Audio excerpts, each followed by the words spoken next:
les Provinces-Unies traversent l'une des pires crises de leur histoire. Cette année restera connue sous le nom de l'année désastreuse. Le pays est attaqué sur plusieurs fronts.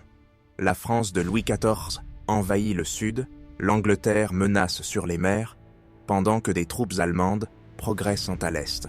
La panique gagne la population et la colère monte contre le gouvernement en place. À la tête du pays se trouve Johan de Witt, grand pensionnaire des Provinces-Unies depuis près de 20 ans.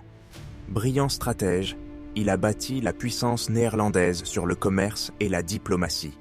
Mais son opposition à la monarchie et à la maison d'Orange lui vaut de nombreux ennemis, notamment parmi les partisans du jeune prince Guillaume III.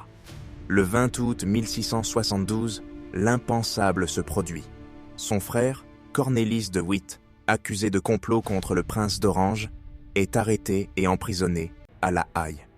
Johan de Witt se rend à la prison pour le voir, mais il est pris au piège par une foule enragée.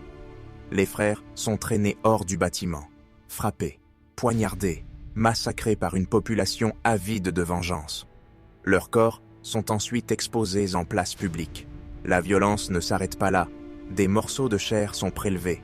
Certains sont brûlés, d'autres sont conservés comme macabres reliques.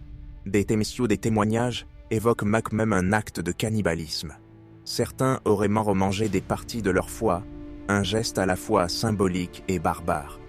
Cet événement marque la fin de l'ère des de Witt et le retour au pouvoir de la maison d'Orange.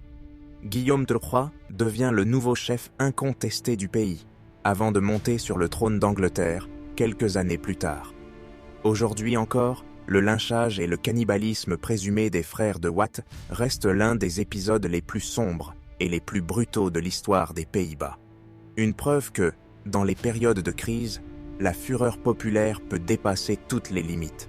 Si cette histoire vous a captivé, n'oubliez pas de liker la vidéo et de vous abonner pour découvrir d'autres récits incroyables.